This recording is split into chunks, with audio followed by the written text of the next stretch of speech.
and welcome to DE Business Lab. I'm Dr. Pam Maragliano Muniz, Chief Editor for Dental Economics. And with me is Kendra Sellers, the founder and CEO of TIPS Medical Billing. Hi, Kendra. Hello, how are you?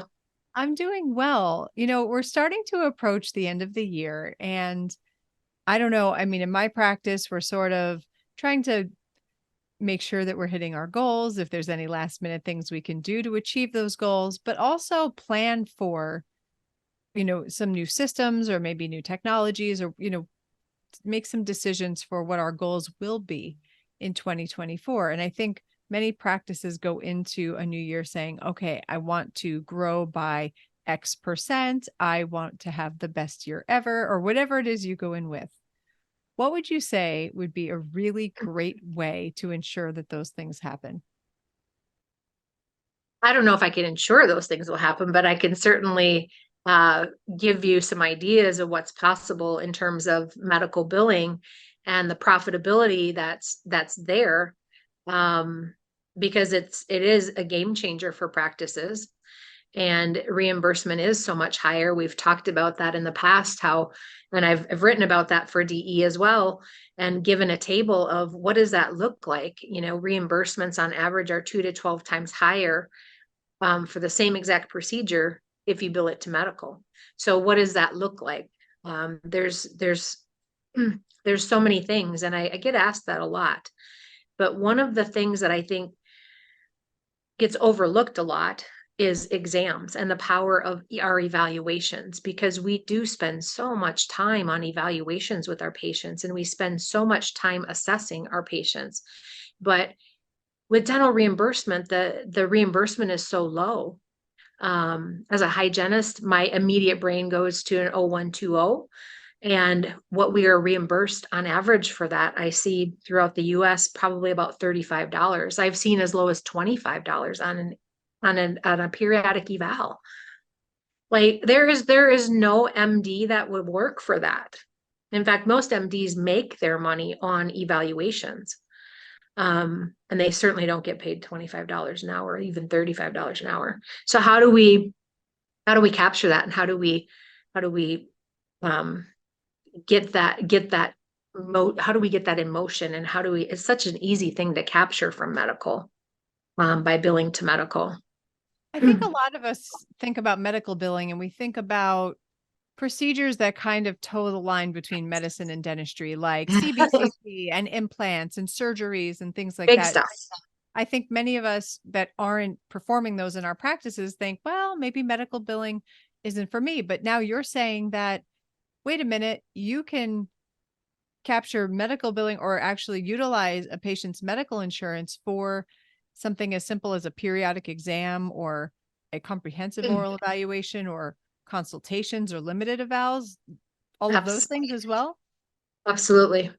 Absolutely. And that's what I'm saying. I think it's very well overlooked and underutilized throughout medical billing as well. But that is where everything that we do starts. It starts with an eval, and the treatment then follows. So what can that look like, and how can it be different? I look at how hard, this time of year, we're chasing that $1,000 or $1,500 benefit on every single patient to try to capture that, because that's how our business is sustained. That's how our profession sustains. When medical has unlimited resources, i.e. money, to pay you, it's unlimited. There is no maximum like that. Yet we work really hard on getting that for dental, but why aren't we working harder on medical?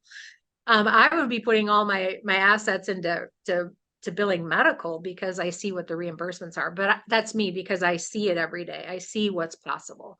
And it's harder for dental professionals to wrap their heads around that. So why are we chasing that $1,000? And as we look into the new year, who's holding us hostage here in some regards? Like, it's the dental benefits, and it's the dental benefits and the reimbursements that they allow are so minimal. And it just boggles my brain the longer I do this, how we sustain. We look at exams, and we look at, not only for the new year, one of the goals that we set, not only financially, but how many new patients are we going to see? Well, what happens if you are submitting your evaluations to medical? Because most patients have medical, but there's lots of patients that don't have dental. So is that a market you could tap into? Yeah, if you're billing to medical. So Interesting. it So really like goes down there's so much. I could talk for probably an hour on this. it's so interesting. So let's go back to our periodic exams. So you said some practices, let's say for, easy math sake, are getting paid $35 for a periodic exam.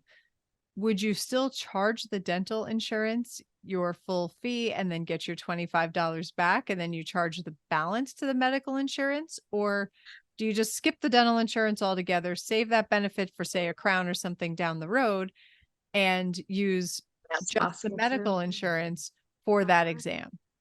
And that's possible. That gets into a fine line with what do your contracts, if you are contracted with dental, what do they say? Do they require you to submit every single procedure that you've done on that patient or not? If they do, the beauty of that is you have two insurance policies that you can tap into, dental and medical, to get reimbursed up to your full fee. So, instead of taking a write-off, if you are taking write-offs because you're in network, you have an opportunity to recapture those via medical. So there's that part of it. There's that part of saving any dental monies by just going to medical. That's possible too. Again, there's other factors involved as far as if you're in network and contracted, what they allow and what they don't allow. Go ahead.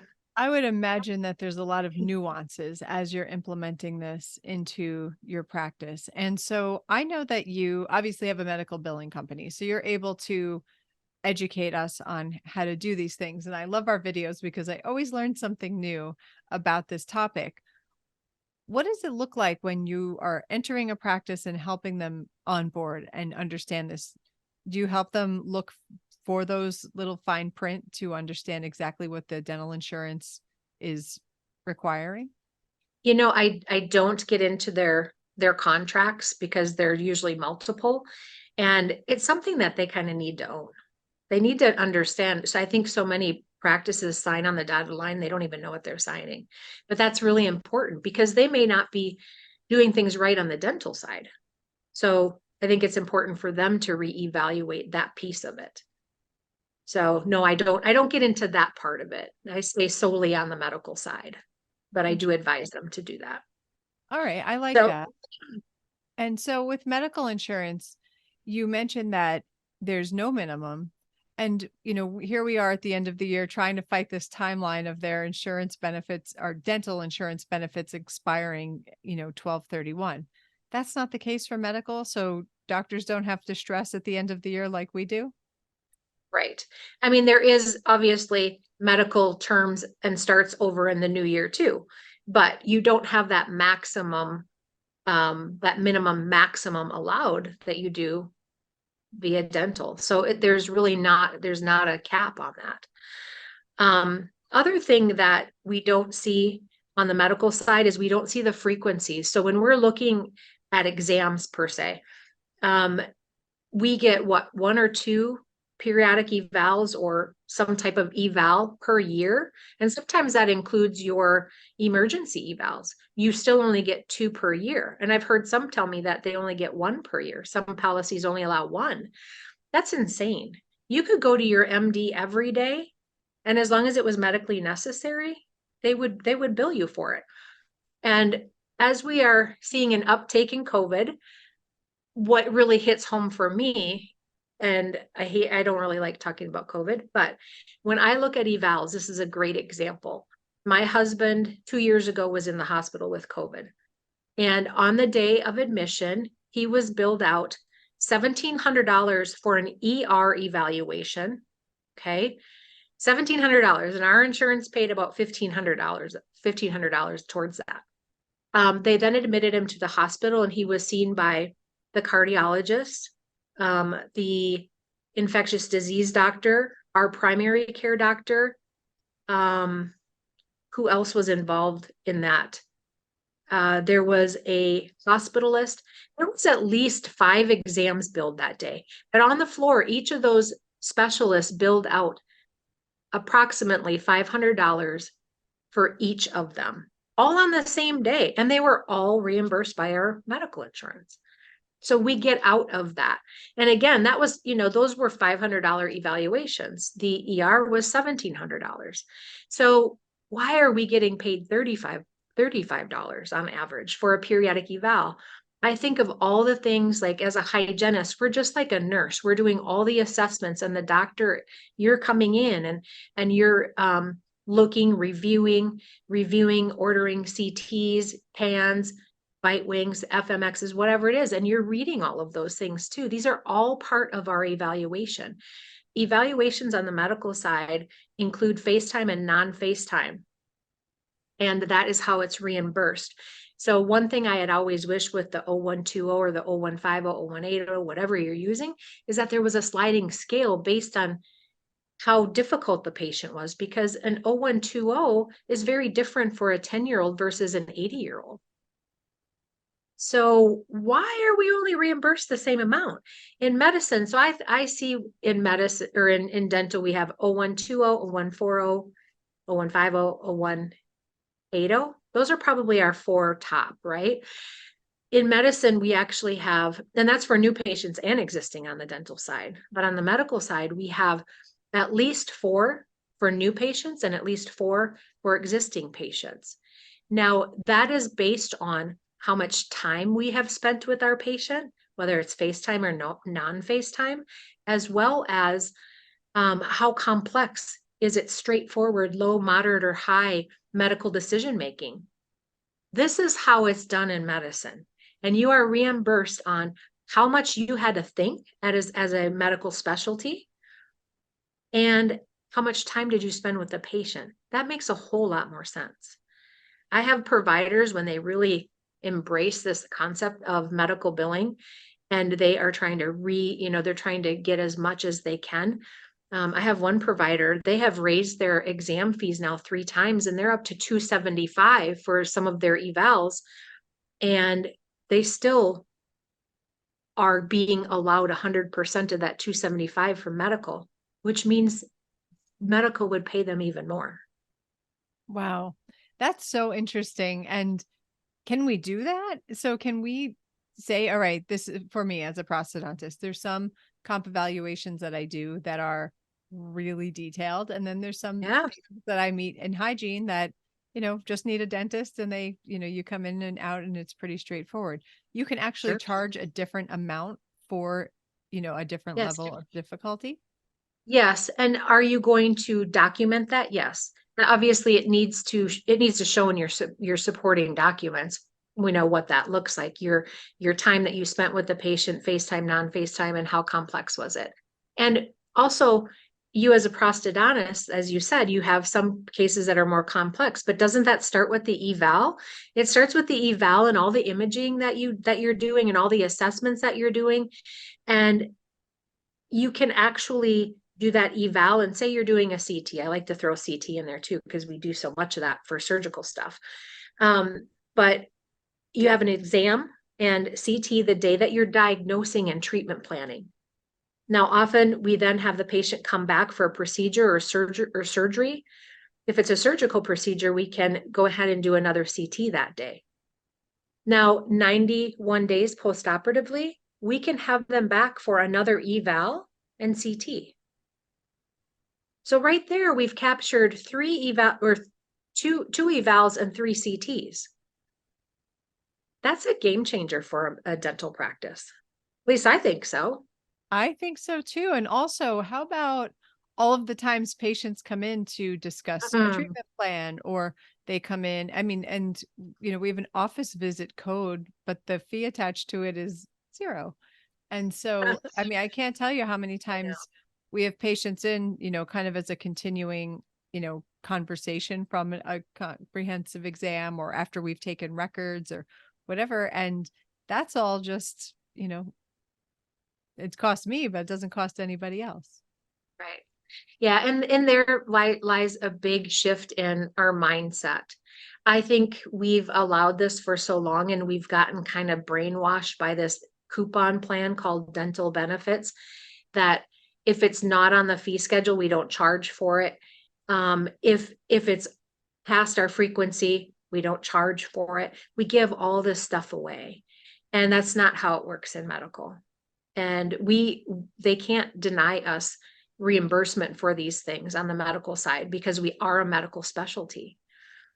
And they can't pay an ENT for this, for the same level of evaluation and not pay us. That would be against government statutes, which show that they would be discriminating against our provider type, and they can't do that.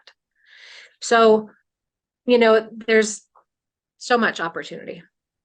Why even in aren't the little dental things. offices doing this?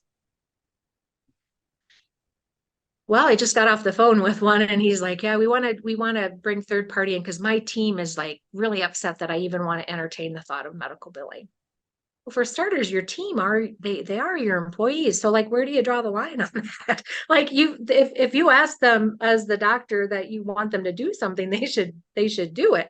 But at least that's what I was always taught when I was working for somebody else. But I think there's some pushback of that. And also, they've tried, they've failed. And it was just because they didn't have the right information. They didn't have the right support to get the process off the ground. And, that's what we do every day. That's why I have the business I have, is because I saw in the industry, so many people have tried and attempted and just didn't have good knowledge as to how to even start that process. And how do we get past some of the hiccups that we encounter? They just give up instead of pushing forward to their goals. I.e., I want to do medical billing. Let's get things in place. Are we going to have to change our approach multiple times to potentially get to where we're billing everything that we can in our practice? Sure. But we shouldn't just stop our goal. We got to get there. We just need to change our approach sometimes to get there. So I think it's just, sometimes it's the doctor with limiting beliefs. Sometimes it's the team that doesn't want to support it with limiting beliefs about it. And it is just different. It's a different concept, but the offices that embrace this are like, dang, what else can we bill? what else is there? And it's fun. It's fun to see them actually get reimbursed as a medical specialty. That's so cool because we devalue ourselves as we are healthcare providers, just like any other provider. How do we start this process? Do you come in and check out our practice and kind of see where the potential is? Like, how do we get started and where can we get more information?